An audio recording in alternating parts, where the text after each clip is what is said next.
Who's the most unassuming person you've ever met who turned out to be secretly brilliant? Mine was definitely Dave. Dave worked the night shift stocking shelves at the Hour supermarket with me back in college. He was maybe, perpetually wore the same faded band t-shirts, and had this vacant stare like he was always just a few seconds behind the rest of the world. He'd spend most of his shift humming off key and dropping cans. You'd think he was about 2 beers short of a six-pack, honestly. First incident, a new, complex inventory system was rolled out. Everyone was fumbling, screens freezing, error messages galore. Dave, after about 10 minutes of fiddling, got his scanner to not only work but also somehow preemptively correct an ordering error that would have cost us a few grand. He just shrugged and said, "Found a loop."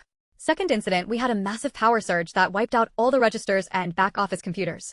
Chaos. Panic. The manager was hyperventilating.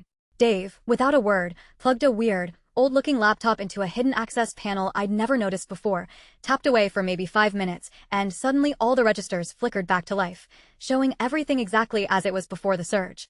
He just kept stocking chips. Third incident, a shelf collapsed, sending a tidal wave of canned goods crashing down, and one rolled right towards the main electrical breaker box.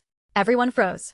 Before anyone could react, Dave, moving with impossible speed, dove and scooped up the runaway can inches before it hit the box, landing in a heap of baked beans. He stood up, covered in sauce, and just said, "Almost had a big one." The gut punch. A few weeks later, I was at a local tech meetup, a bunch of serious-looking people talking about cybersecurity. One of the speakers, a renowned expert in digital forensics, started talking about a legendary, anonymous hacker who'd once solved an uncrackable corporate data breach by finding a single line of code in the system's legacy architecture, an exploit so elegant and obscure it was thought impossible to find.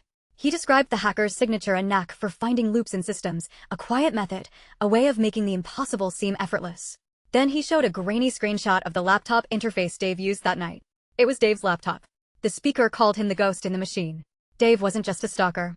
He was apparently a digital phantom, a ghost who'd chosen the lowest rung of retail to, I don't know, hide out, hone his skills, whatever it was. He vanished a month later.